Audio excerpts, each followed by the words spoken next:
In an earlier video, I mentioned that I was going to purchase a router fence, and I still may do that, but I looked at the price of the one I wanted. I thought, well, I'll wait on that and I'll just make myself up one. What I did was I took the piece of plywood I had and I just ripped off a 9-inch piece, and then I've put a line on it at 5 inches. The 5-inch side will be the face of the router, and it's 30 inches long. But to start with, I'm going to drill a 4-inch hole with hole saw, and this hole will be on the back of the fence to allow the bit to come through, and then the other half of the hole will be on the back side. I'm going to build basically an L, and that will create a nice large area for a large router bit to fit into. So the first thing I'm going to do is drill this hole. I'll drill it most of the way through, and then I'll turn it over and finish the cut. And now that I've got the hole cut, I will rip along this line, leaving myself the 5-inch piece.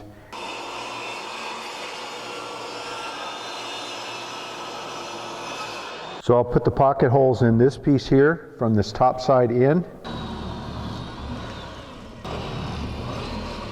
This will be the sub fence. I'll put another layer of 3/4, and those will be adjustable. I'll 45 them so the long point is to the outside. I've put a bit on that will be the appropriate diameter for me, and I just put my short festool track and set that up, and I'll be able to just run that through multiple passes. To figure my starting point, I put a pencil mark right on my track so I can see where to start.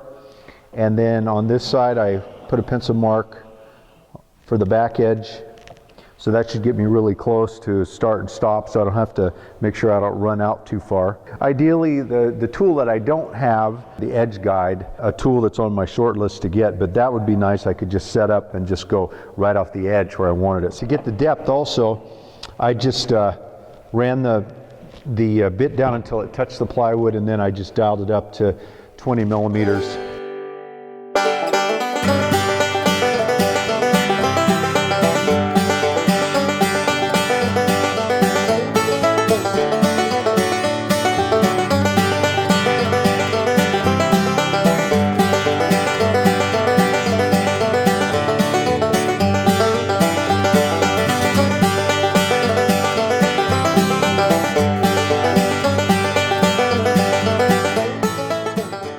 So I'm laying out the part of the fence that moves in and out.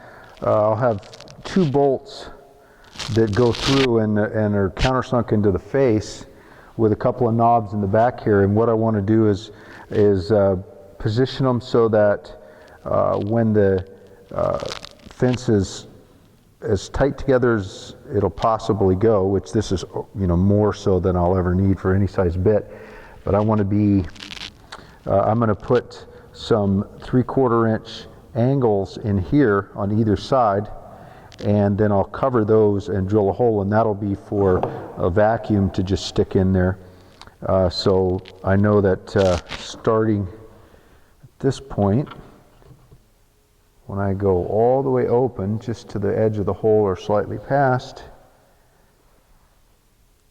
I'll be to there, which is fine. And then this one will go to there, which will stay inside of my slot there area, so I'll move that forward.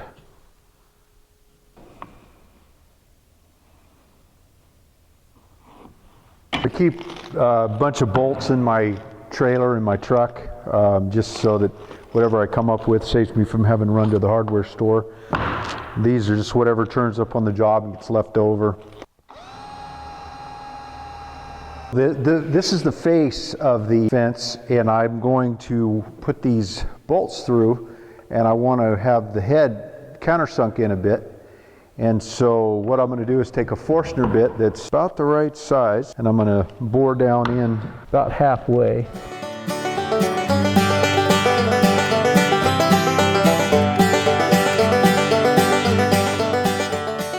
When I made the front part of the fence, the fall off from that, because it was 9 inches just like the other piece were, so two two pieces of 9" at 30. Looks like it's going to cover the entire makeup except for what the little, I want to use a thinner piece of quarter or half, probably ½ inch on here. But the fall off happens to be obviously the same size as the other fall off, so I'll just 45 off of that, and that'll give me exactly what I need.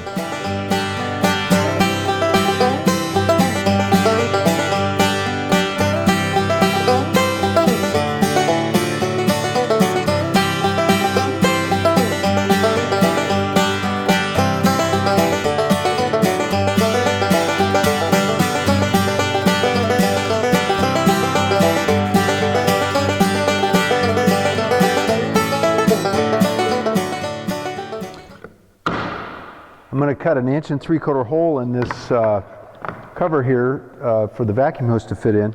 I did a test hole in another piece to make sure it was good and snug. I don't have a hole saw. I'd prefer to do this with a hole saw, cut part way through and then flip it around. The only thing I had large enough was this Forstner bit. Not my favorite tool to use for this, but it'll do.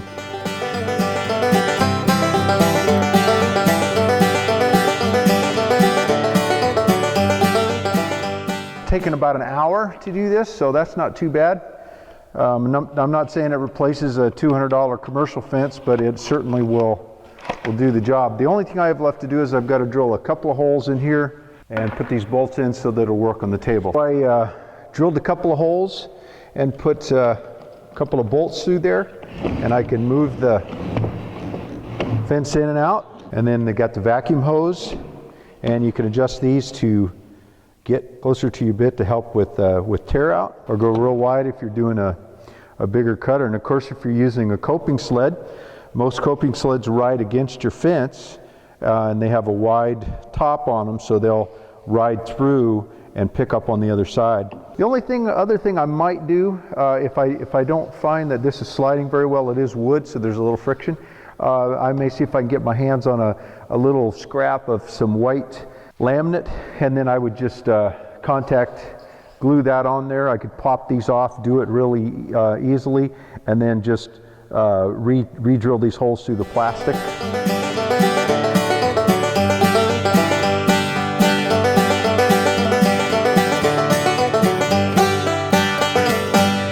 Thanks for taking the time to watch.